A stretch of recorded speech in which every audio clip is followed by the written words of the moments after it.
So na ga mutane na ta korafi akan me yasa ban yi magana ba bayan wasan kungiyar Barcelona wadda kungiyar Atlético Madrid ta lallaza kungiyar Barcelona ta ragargaji kungiyar Barcelona da ci hudu da nema.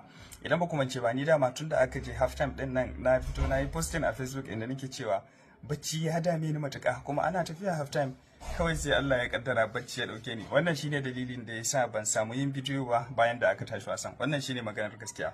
So ko da aka tashi wasan, Hansi Flick kocin kungiyar Barcelona ya fusata sosai da alƙalin wasa bayan karawar su da kungiyar Atlético de Madrid, inda yake cewa yace wannan hauka ne kawai, yace alƙalanci a wasan La Liga rikici ne kawai, yace a nawa ganin na kalli wannan satir gida yana nufin wannan offside, kuma yace babu ita, babu wannan maganar offside. Yace me suka tsaya yi har na tsawon mintuna bakwai, kawai suna neman abinda za su yi amfani da shi ne wajen sauke wannan kwallo da aka zura. Hansi Flick ya ce ba za mu taɓa cire ran yin haka ba, yana nufin kamar yadda kungiyar Atlético Madrid ta zura musu kwallo hudu, su ma ba za su cire ran yin haka ba. Ya ce wasa bai kare ba tukuna, wasan zagaye na biyu za a yi shi ne a gidanmu, yana nufin a filin wasa na kungiyar Barcelona.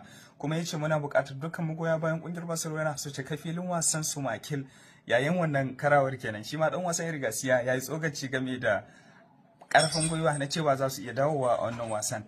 Garcia ya ce idan har suka iya zura kwallaye hudu a yau, wato jiya kenan, ya ce to a gidanmu, a gidan kungiyar Barcelona tare da mutanenmu, mu ma za mu iya zura fiye da haka. Wannan shine abin da Hansi Flick ya faɗi da abin da dan wasa Garcia ya faɗi bayan da aka tashi wasan jiya. Sai dai babban tambayar shine shin kuna gani a irin yanayi da ake tafiya din nan, a irin defending ability da kungiyar Atlético Madrid ke da shi